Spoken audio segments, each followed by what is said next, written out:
Here we go. We've got the Netflix symbol coming up now. So hopefully you're all in sync. We go back to 2017, times were different back then. You know, we had Salt Bay, sprinkling salt around.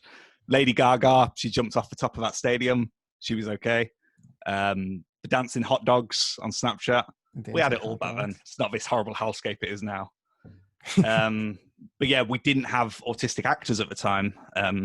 So they had to call up the casting agency. Like, you got any autistic, isn't there? But we do have a 26-year-old man with a bad hairline. Get him in. He can do it. Beautiful. That was inspirational. What an intro. And I'm Matt from Embrace. I have a normal hairline, I like to think. I'm not making any assertions about autistic hairlines, by the way, just to clarify. So what have we missed so far? I assume it's just some like heavy exposition about what autism is.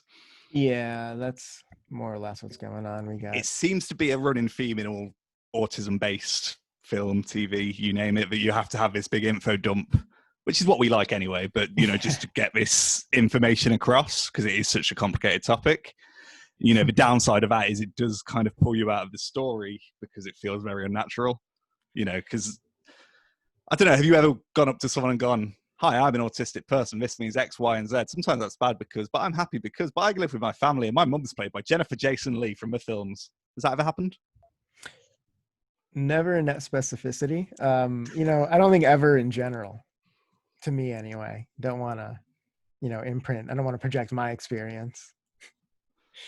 But no, I mean, what we're seeing now is a lot of stereotypical archetypes of the autistic person, the pointing out something awkward, like, hey, pointing out this rude thing, which, to be honest, I think we've all done to some extent or another at some age.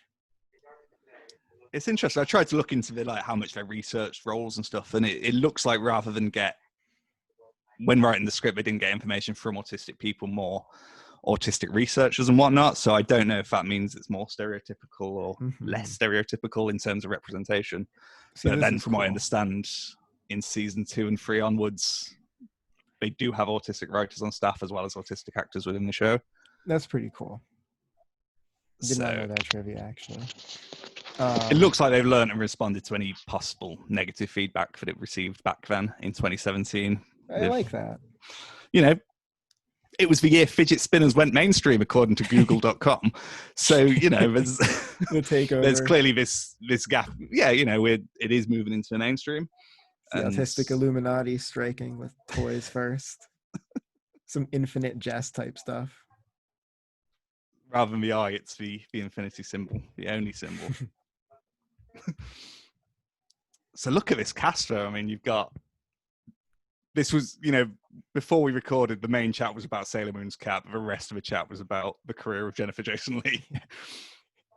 But then, as the dad is Michael Rappaport, you know, part-time actor, full-time arsehole. If you go on his Twitter, he uses more slurs than a Quentin Tarantino movie, which she was in. But so yeah, it's the equivalent of having, you know, a fine wine next to just a bucket of piss. Sorry, I know we said we wouldn't go too hard on it, but that's I'm feeling mean. No, I was just thinking how delicious that would be.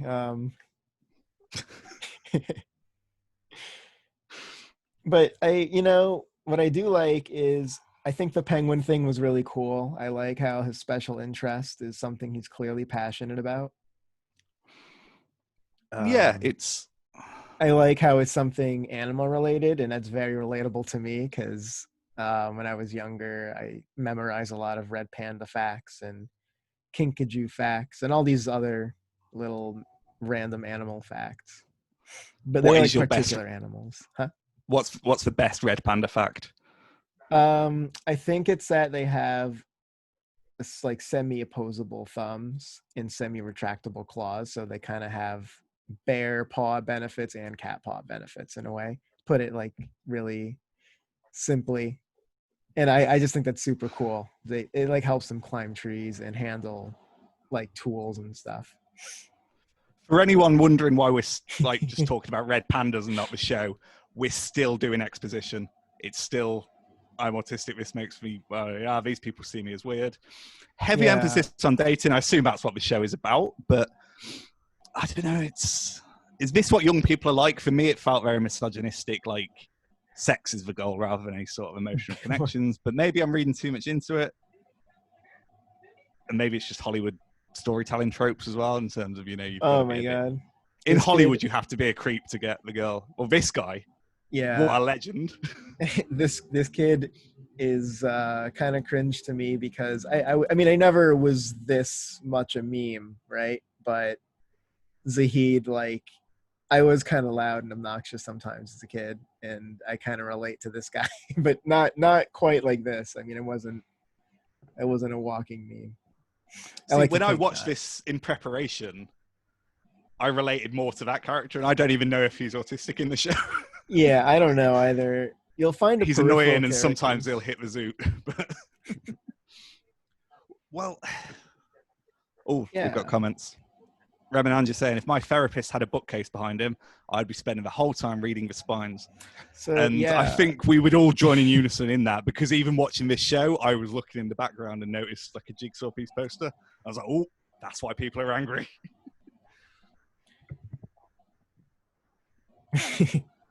Yeah, I can relate to that, where you express yourself as who you are, and someone's like, yeah, well, that's not interesting enough, or it doesn't really fit in.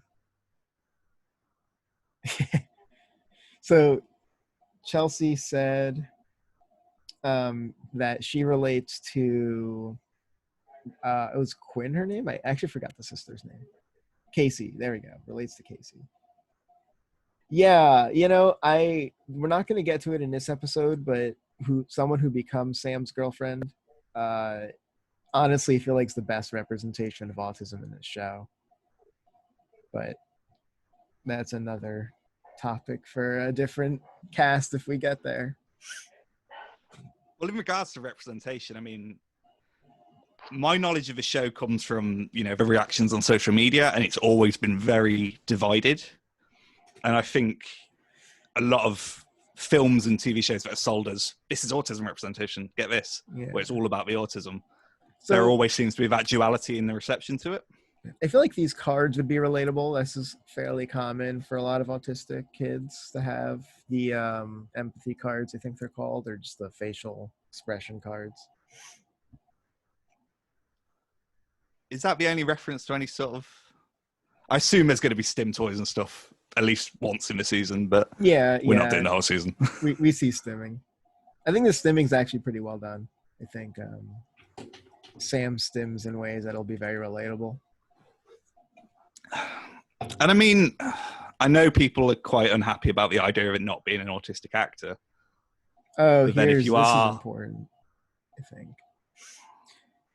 Autistic people in law enforcement have a pretty...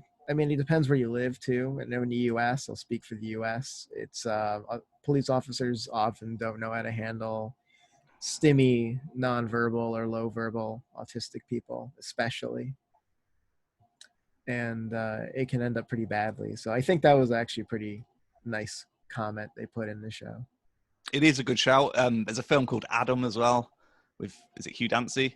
And they do a whole scene where he's hounded by the police for looking like I guess I get mistaken for louts and what. It's the same reason I always get followed around supermarkets. I've got the shades on, big jacket, looking a bit shady, and I'm also shoplifting. We have mandatory science jargon thrown in us here. Well, that's a perfect, writing trope.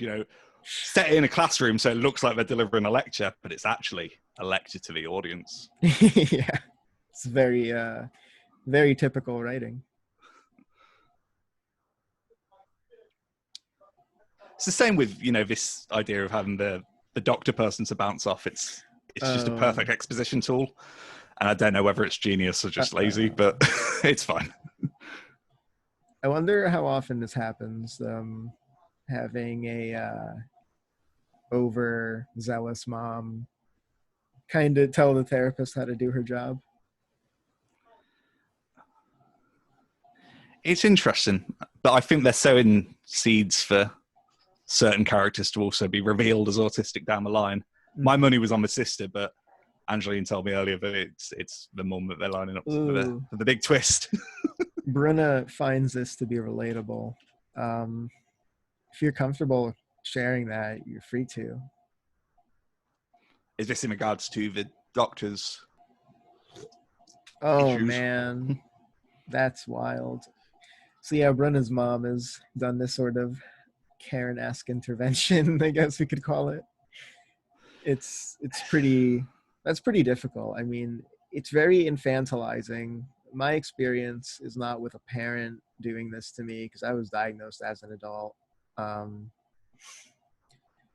But I was calling an autism support place in this area, my local area, and they kind of, as soon as they found out I was autistic, they changed the way they spoke to me, even though for the couple minutes prior I was having a fine conversation with them. It's kind of infantilizing. It's sadly all too common, and it's the worst one is when they start speaking to you really slow and loudly, as if you don't speak English or something. And I can barely speak English, but that is not the point. There we go. This is pretty autistic, the whole doing super amounts of research. And then accidentally going down the road of thinking that pick-up artistry and that sort of horrific behavior is socially acceptable. And sadly, that's all too common as someone who once got into a threesome and bottled it.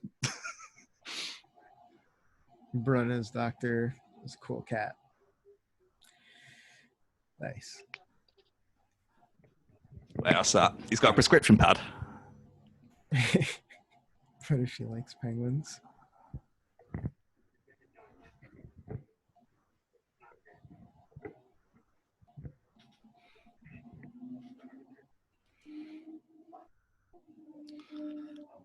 The classic failure to pick up on when someone's giving out flirty vibes. Yeah. I've always considered myself, the autistic Russell Brand, like I am good at that sort of thing. But then I remember I did a book talk, and straight after someone came up to me and was like, "Do you want to go get some coffee?" I was like, "No, I don't drink coffee. Bye." So I'm not the man I like to think I am. I'm actually relatively uncool. Hey, well, cool to some. Cool is a relative term. It is. It's very subjective. So if I call myself cool, that's chat is cool. Oh, chat's so cool. The chat on Zoom is the coolest. I don't know. I have definitely had signals fly over my head, but not quite like that. It's usually much subtler. Heck yeah. That was a really terrible punch, but it was a nice gesture. The actual movement is so unrealistic. It was like, we've got the most autistic commentary there. Yeah. Now we're done. She just fired straight. No, her wrist just would have snapped. Didn't wind up. It was awful. No leg action there. And not to mention, she'd be in trouble with the school board. They'd probably call the parents, but yeah. Here's a glaring continuity error that I noticed. They pronounce the word twat as twat, and everyone just seems to be getting it wrong. It's shocking. Dang, I didn't know there was a proper way to pronounce that, and there's many ways to pronounce it, and twat is not one of them. Interesting. I've called it that myself. I've called it that myself, so I think it's the American pronunciation, but frankly, I won't stand for it. Dang, well, I'm not sure that this imperialism you're trying to push onto me is necessary. I'm British, it's what I do. Get your Union Jack out of here. Leopards, lazy, what?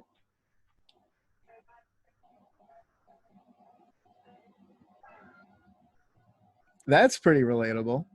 I mean, in all seriousness. That's what was starting to kind of give me the impression that they were setting it up for like, the sisters are autistic.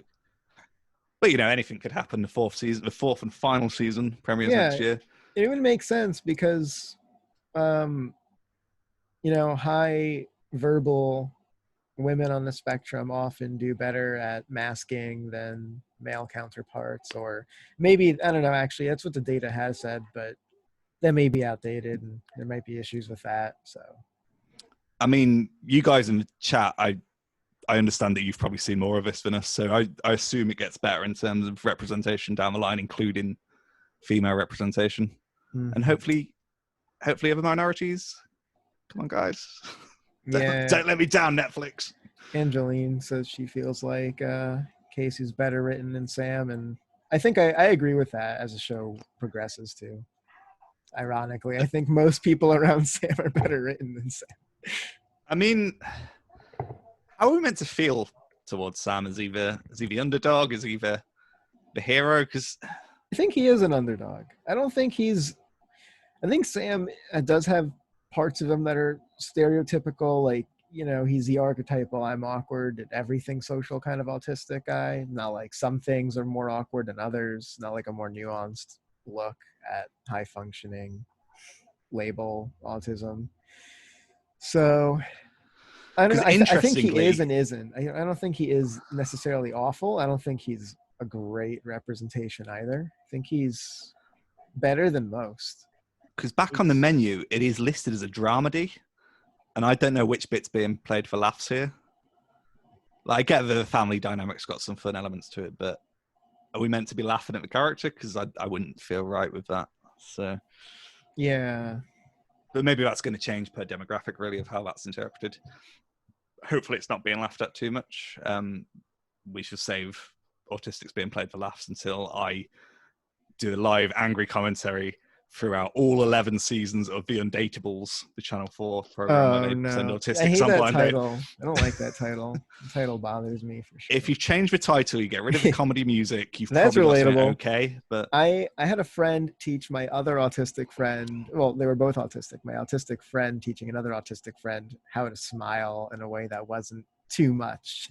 So I don't know how common that is, but I've heard of it. For sure. I'm very much there. It's like, if I smile naturally, it's fine. But if I try and force a smile, it's like that bit in Terminator 2. Yeah, Angeline says that difficulties in romance are a standard trope, and misunderstandings in romance are a standard trope. Yeah, I do wonder what kind of response is supposed to be elicited from that, like laughing at the expense or laughing with Sam. I think it's both. But then I think it's about 1 or 2 scenes from now, you show that guy who's trying to go on a date with his sister. He hangs around a lot. He's always following her, generally creepy behavior. And at first, when I was watching that, I was like, bravo, they've shown that it's not just autistic people who can sometimes be misconstrued as creepy. Because this guy's doing the same. But then I realized that's just Hollywood storytelling of, persistence gets the girl. Yeah. Whereas in reality, persistence gets you a restraining order. Yeah, I really hate that trope. It's pretty dangerous, frankly. It's just interesting how it works in the framework of this, especially when there is such a close eye on representation. Here You're we going to go. show that this is where it gets a bit dark. Yep.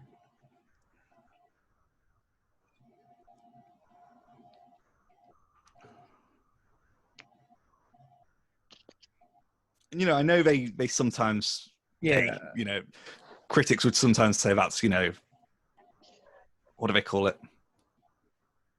It's not disability, but like inspiration porn, where it's like, oh, look what a sad existence it is. But then I also understand the necessity of it. But I think you also have to balance that out with. I like this. This argument is pretty.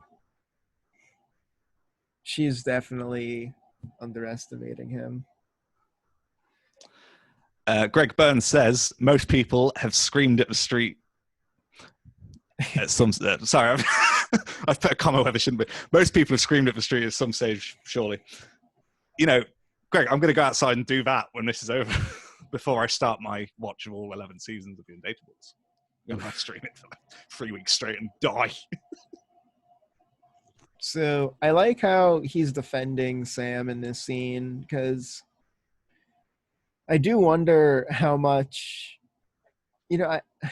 it's a tough subject, because yes, there are people who they will need support for all their lives. But I think there are also a lot of people who've been, kind of undermined in their self-development by people putting, it's kind of withholding expectations from them. They won't be able to meet these expectations.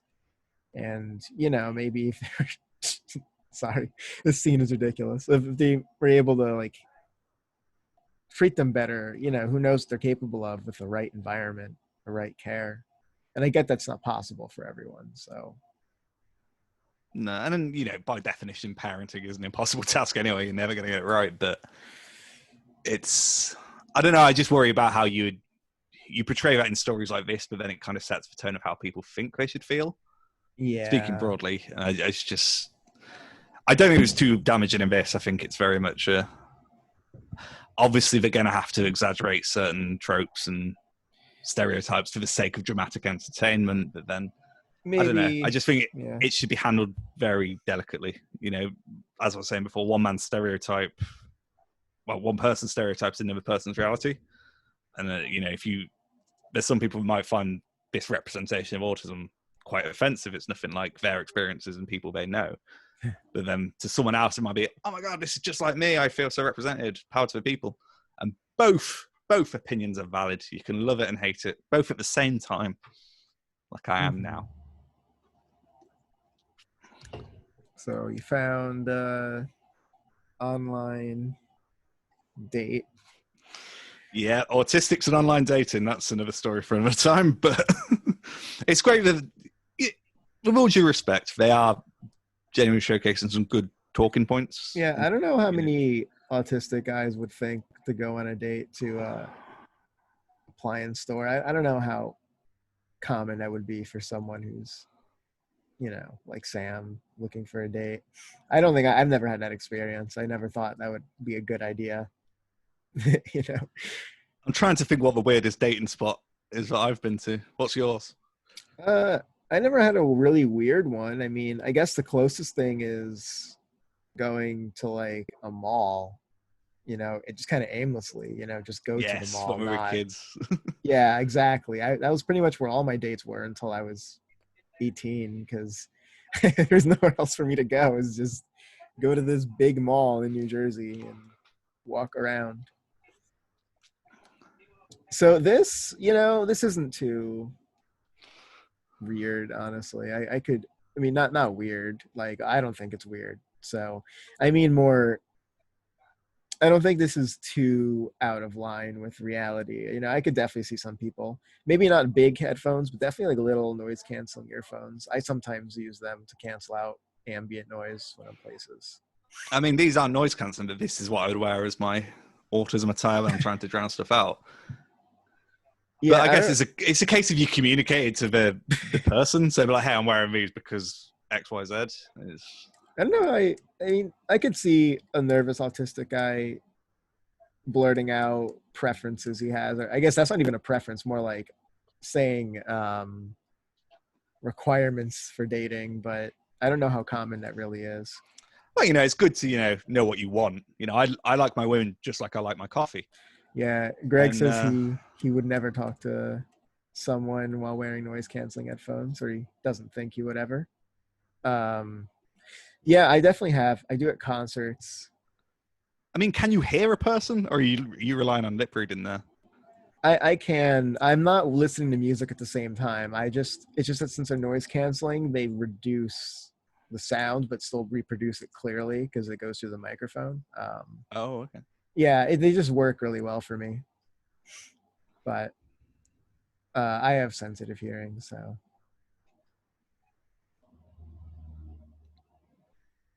Some wonderfully childish behavior there from yeah the guy I said I related to 20 minutes ago. The thing is that is really strange and unacceptable behavior, but it is and he's not the autistic one. Make it about him. Well, why is he being like that? He's ostensibly not the autistic one, but honestly, I could see an argument for him being on the spectrum. Is that not a thing that comes? Is he a regular in the show? Is he always like this? Yeah, he's always like this. I like how Sam got a date though. I mean, yeah, when I was in high school, I saw awkward date proposals like that, but that's not exclusively autistic people. There's a lot of awkward high school date proposals, whatever you want to call it. Asking folks out always gets weird. And you hold hands just for like 5 seconds and then get all embarrassed. Yeah, Zahid and Sam are just kind of the outsiders who really get together. Is this Zumba?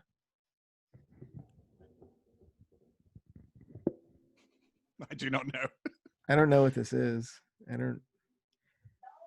They make it look so much like, why is everyone so good at dancing here? Like, they're all pro dancers before they took Zumba.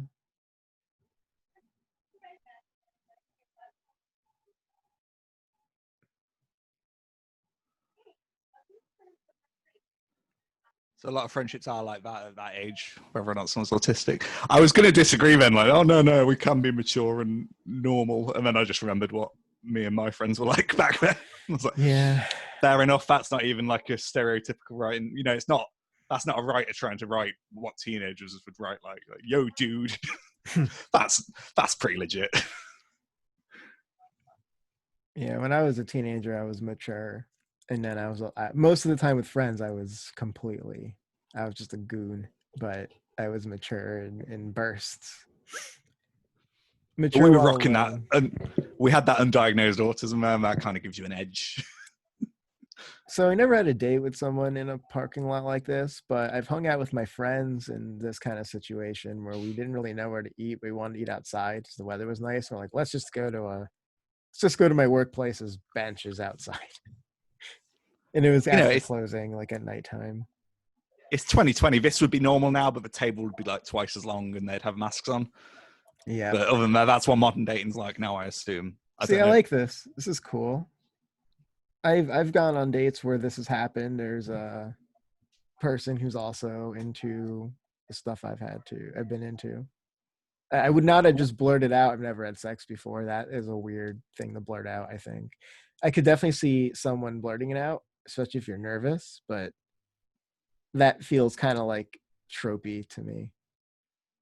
Yeah, I'm a pretty tropey guy. What can I say? Have you done that? I'm pretty sure I do. I'm pretty sure I still do it. Oh. It's been a long lockdown, guys. Wow. My bad. And here it is. Perseverance is key to getting a girl. Turn up at her house. Give her sweets.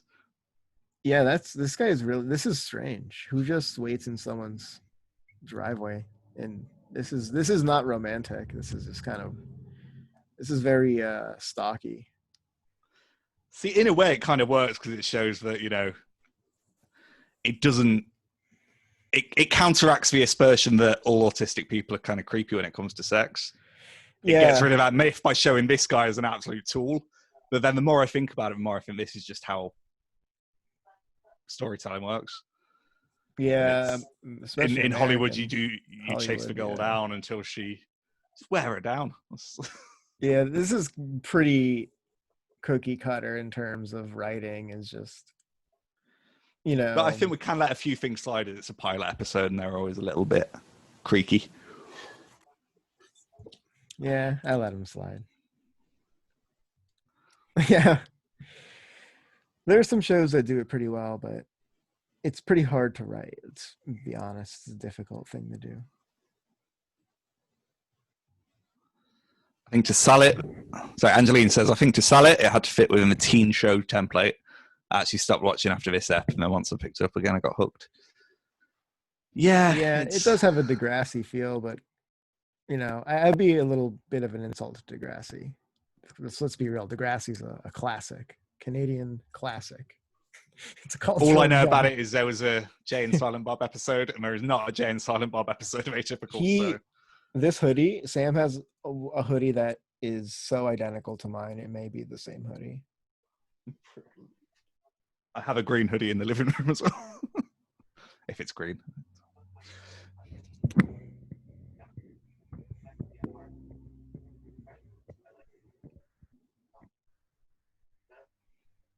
Yeah, this overthinking is something I can relate to. This is a strange escalation.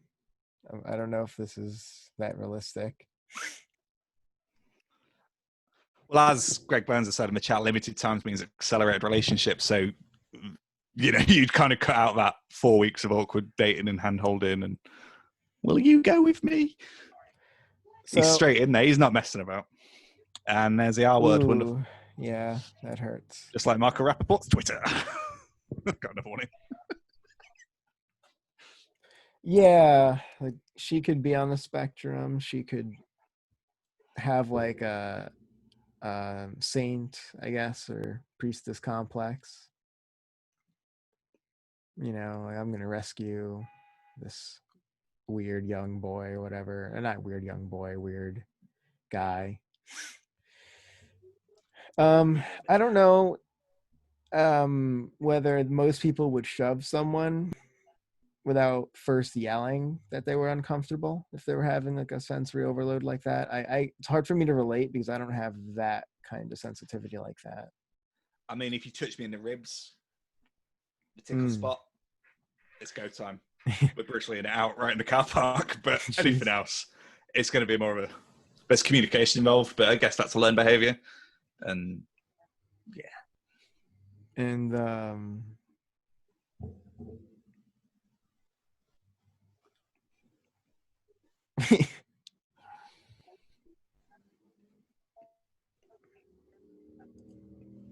yeah, it's a weird question, but he's a weird guy. yeah, it's not purely Greg says sensitivity to touch is not purely an autistic phenomenon. That's true. So a lot of folks, this is relatable. I think the meltdown was pretty accurate, you know, hyper focused on, you know, repeating a scenario that went wrong in your head over and over, and then don't even notice traffic behind you. That's happened to me. And Actually, he put all that work and research in as well. It's heavy and very relatable. I'm sure many of us have had. Bruna says that they have experienced having a reaction before being able to speak as a reflex to physical sensation. So yeah, there you go. So like someone coming up behind you and putting hand on the shoulder. That can be really distressing for me too, but it's brief distress, but still pretty awful for that second or two.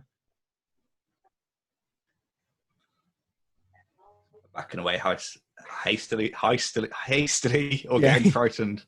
I've got bad eyesight and it's quite far away. This is a stereo. Hold on. You never hit or shoved anyone, Brenna says. Yeah. Yet. We could change that, Brenna. We could facilitate a boxing match between you and Reese. You've never hit anyone before? Would you like to? Yeah. Carnival ride or something. This is peak sowing the seeds for potential autistic twist. Well, I've turned out they're all it's like Battlestar Galactica. You've got to work out which ones. This is cool. Like, what's accurate here is Sam having different colors of the same sweatshirt. I do stuff like that. I love doing that with plain colored tees. I just get different plain color tees of the same kind.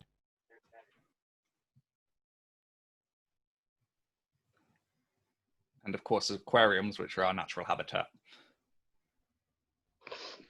Yeah.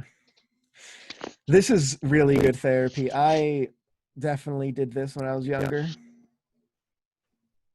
I still do it today with, and what I'm referring to, by the way, it's vague. So for those who can't see the stream or watching after the fact, there's a scene where Sam's dad took him to penguin exhibit at a zoo because Sam overreacted to someone touching him when they were getting intimate, and he had a meltdown because he messed that up, and now he's, you know, coming back to baseline by getting into his special interest, which is penguins. So this is definitely relatable. I've definitely gone to zoos as recovery from meltdowns.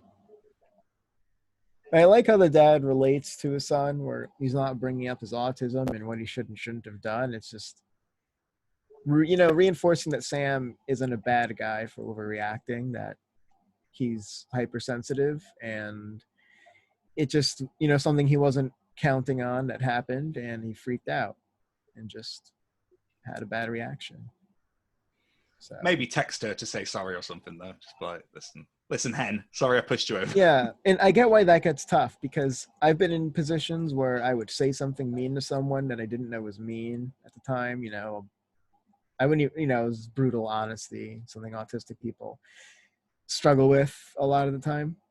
It's a tricky topic as well, especially when like there's an incident like that. And I felt scared to text someone back. So I'm like, did they even want to hear back from me? Or, like after I said that mean thing. But in general, I would say, yeah, advising to give an apology just once is recommended. Greg says there's something fishy about that. Yeah. It is, and penguins smell atrocious, and they paint them really? as all lovely. Oh, look at these lovely penguins swimming about. Horrible. They eat raw fish. So this is a little, I don't know. Now Sam is crushing on his therapist, who seems to get it. We've all done it. We've all crushed on a therapist. I have not. I've never had that experience. Maybe I just have a thing for like stern women. But if I put it out as a tweet later, has anyone fancied their therapist? There's going to be big numbers. I tell you now. I can imagine so.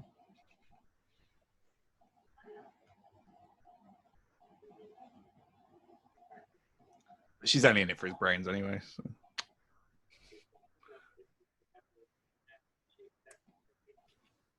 I feel kind of left out. No one's asked me to donate my brain to science. Okay, and that's the end of the show. Oh, there we go. On that cliffhanger. Does he get off with the therapist? So now I close the Netflix viewing party. Episode ended. Wonderful. Thank you, everyone. And we could have a little breakdown session. We still have some more time to record. It gave me extra time. Oh, which is really nice, actually. Yeah. So they're definitely advertising the product to me, but thank you, Zoom overlords. So now we're all in the Zoom group chat. So yeah, what did everyone think of that first episode? Have a little breakdown.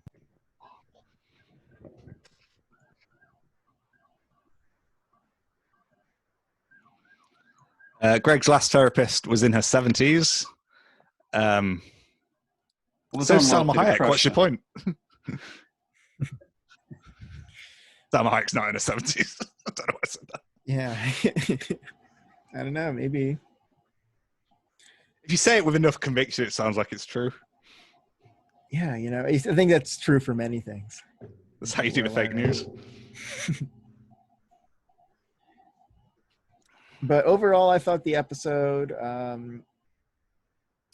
I do think that it does sow some negative seeds. Like there's a perception of autistic people being violent, and there's truth to that. I mean, people do have bad reactions, and violence is a propensity, especially in nonverbal communities. And we have to be clear that I think that's largely, I mean, this is more speculation. Of course, I don't know if there's quantitative data on this, but I would imagine it's not being able to communicate with people is a very distressing experience. And violence manifests, I mean, they're younger people, typically adolescents and young adults. And I can imagine if you live your whole life without, people being able to understand you, you're liable to lash out. It's an expression. Am I right in thinking, I've never had like a violent outburst or anything, but am I right in thinking it's more of it's not a conscious thing, it's more of a primal lashing out rather than a calculated? Yeah, and I'd imagine it's more trauma stuff than anything. But Angeline says, it's not the strongest episode, but it's fair setup for the series. The parents' conflict about Sam's independence, the brother/sister relationship, which as an only child is something I always like. I enjoy that Casey doesn't treat Sam like he's made of glass, but she does genuinely care about him. And Wonderful. Chelsea says that Chelsea agrees. It's not an amazing episode. I do love that the stuff around Dad trying to meet him where he is. Nice. Yeah, I agree with that. I agree with both answers Yeah, I was pleasantly surprised by the dad as well, because I knew of Michael Rappaport, you know, Yeah, I the don't guy know. from Twitter and the guy on Snoop Dogg's podcast, and he's always got a black eye. Snoop He's a Dogg's bit of a... podcast. What? Yes, I listened to Snoop Dogg's podcast. Yes, I No, watched the video version. that part's understandable. Snoop Dogg is a character. I'm just Yeah, I how had did he these get there? expectations that he's a That's a bit of a random- he's a bit of a gangster in real life. I don't know why I did that. Yeah, He's not a very nice man in real life, so then to see him play a nice character, it was a bit jarring. shows you It took a little while to adjust, and I was like, you know, if anything, it shows you he's a good actor. Yeah, I do like that. Bruno says that I like the contrast on how each family member treats him differently. I like that too. I think it's really cool how there's a lot of nuance in the family members. I wonder if it's another trope that the mom is the archetypal autism mommy.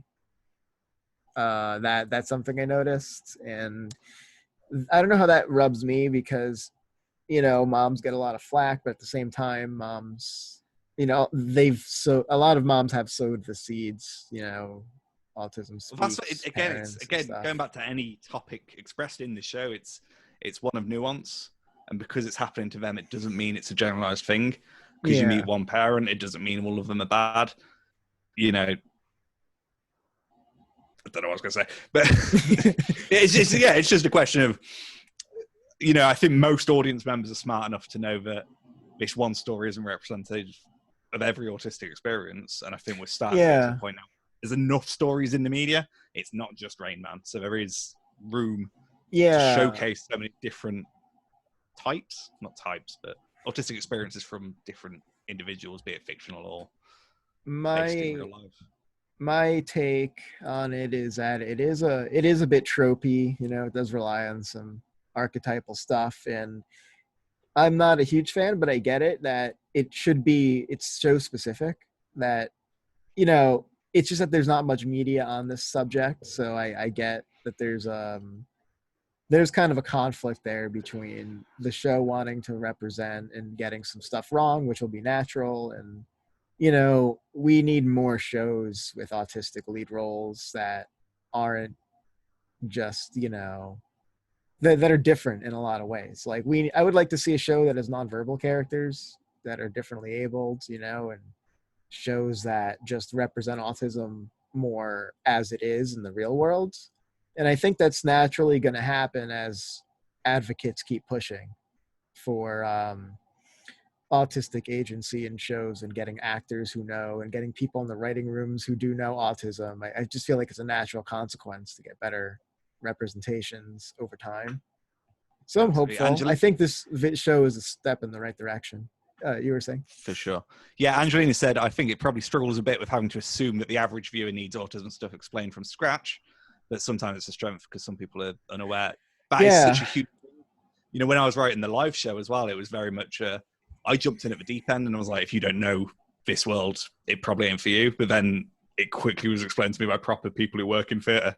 You've got to reel that right back and you've got to explain so every person in the room, whether they've met you before or not, knows exactly what's going on.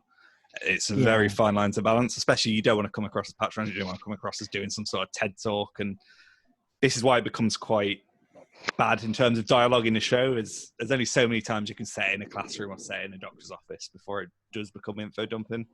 And then the exposition means the dialogue's not very natural. Who's breathing? Is that Bruno breathing? Yeah. Hold on. My silky voice just like... Is there... I didn't even notice people were in the call. Whoopsie. Sorry, Bruno. That was funny, though. That was a nice exhale, Very nice. Lots of She's just getting me back because I do that on her voicemail all the time. Lots of oxygen. No, it's good. It's good. Greg says later episodes and characters are more enjoyable. Exaggeration of autism is expected in order to set up the framework. The downside is a stereotypical portrayal. Yeah, that's a pretty good summarization of events. And I think it's a natural consequence of being this may be one of the very few shows out there that are trying to portray autism in general.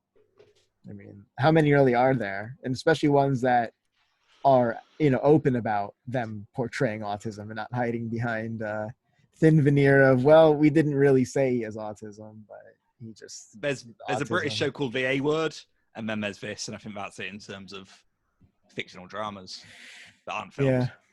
TV shows. That's what's not a film.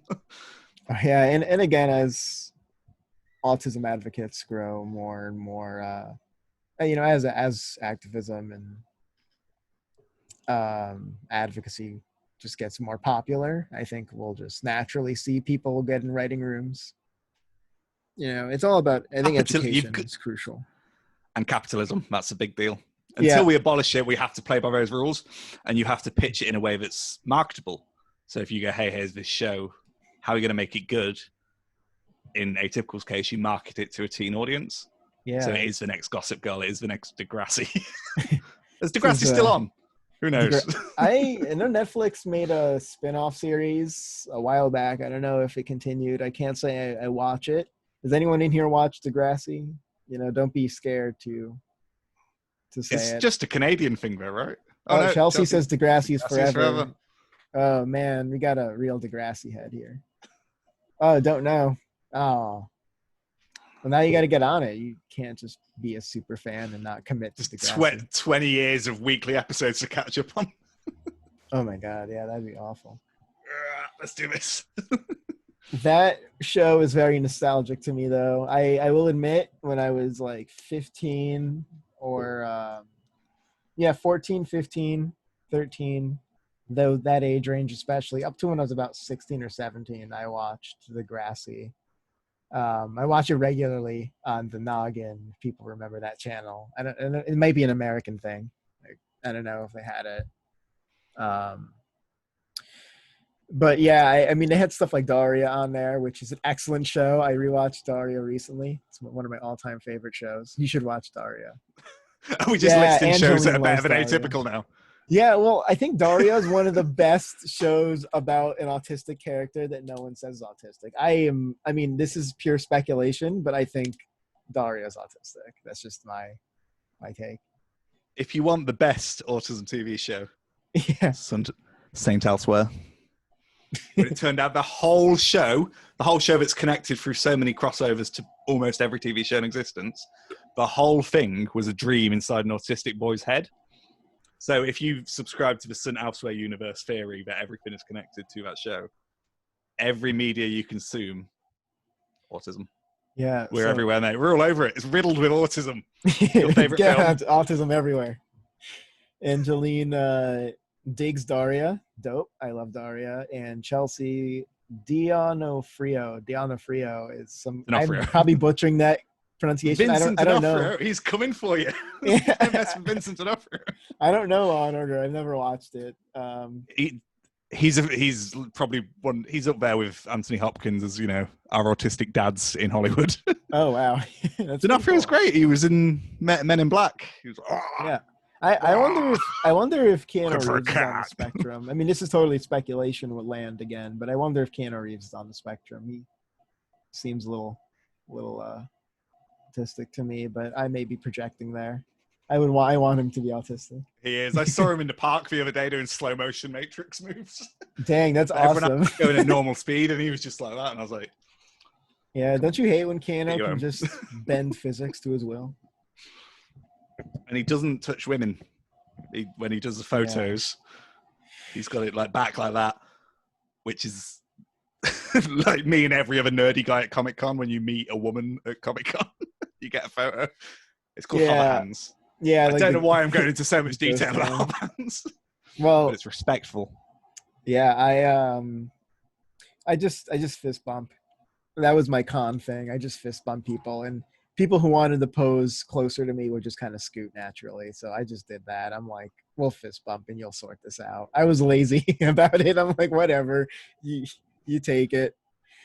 No autographs, right? That's your other rule. Yeah. I was the most popular person at the con. I would always go as Konata Izumi from Lucky Star. So you just see this random teenager with, I never wore the proper shoes. I wore skate shoes, but it was a Japanese schoolgirl outfit, and just walk around the con that way. So yeah, this this was my teenage years. That's why Zahid was a little relatable. I'm like, yeah, I've done wild things like that, and they're fun. Usually people, I think it's funny because it makes people more open to coming up to you, I think, because they see you doing something really silly and they're like, oh, I'm not so intimidated to ask for a picture when you look like this. You know? Yeah, I get that a lot too. Hi, Henry VIII. It's so good to meet you. when you look like a half-baked Konata. Yeah, I was a weeb. I was a major weeb. I'm just going to say it out here, folks. You can crucify me. You're listening to the Tangent Hour. You're listening to, what is it? Confessions with Matt and Reese. Okay, right. If you guys have enjoyed this tonight, and we can drum up enough interest on the downloads after, and we do another one of these, we'd probably do something like Rain Man or whatever. Or Predator. We'll do that Predator film where the kid's autistic and they try and kidnap the autistic kid because the autistic kids know how to use the Predator computers. I've never heard That's a real of that. film. What? That's a real thing. Oh my God. That's a thing. Well, this is the thing. You're going to say you're Crazy. making that up, but there is the fourth Predator film, the newest one. It's a Predator film. Yeah, it's called The Predator, and again, it already sounds like I'm making it up, but they kidnap an autistic boy because he's autistic. He can do all the Predator tech, so he's wearing the helmet and shooting all the school bullies like, "Hey, Asperger," and he's shooting the Predator lasers out. It's amazing. This is a real thing. It's a real thing. This sounds like a RoboCop reboot to the next level. That's ridiculous. There is a connection in Shane Black. Yeah, Angelina Soul. Oh my God. If we can drum up enough hype, we will do The Predator as the next movie. I would love that. Oh my God. Oh my God. That's such a ridiculous premise. It's beautiful, and it's like, it sounds like a Rick and Morty plot line. Just rumor has it. What? It was written by Shane Black, who is a pretty big hand in Hollywood. You know, Lethal Weapon 2, Kiss Kiss Bang Bang. They're probably not massive films, but as a writer, he's very much proven. And you'd expect him to do really good with the Predator franchise. He was in the first one, but it's absolutely butchered, and all the autism stuff feels like a joke. And there's rumors of studio interference, so I think that's him being forced to do reshoots and go, you know what, fuck it, just do some really weird, mad shit. That's Autism versus Predator. Yeah, Autism versus Predator. That'd be a great movie. AVP. It's already done. What would the figurines look like? It's just little Jacob Tremblays. Just a normal autistic. It's like a postdoc student. She's just in a coat. He's got the laser shoulder like in the film. Yeah, just in a hoodie with some Predator gear on it. But right, we're going to wrap it up now, guys. Thank you, everyone, for joining us. Yep. Thank you, everyone. Any last comments? Well, When's we need night? if you guys liked it, drum up support. Email me at the address that you signed up for. Tell me how you felt about this, what could be improved, and we'll see how it does on the YouTube, on the YouTubes. See how it does on the internet. Yeah, so if you guys share that link around and give us some shout outs and stuff, that would be really helpful, because we're going to do this. Yes. We've recorded this today, and we're going to upload it, and then people can sync up and watch it any old time, including this chat afterwards about anime and predators. Anime and predators, very important topics. Be our new nicknames. Anime. That yeah. I don't know about the predators part. That's between me and the law. But yeah. Oh God. Yeah. So yeah. Okay. On that note, thank you for joining, and we hope to see you next time. It was fun.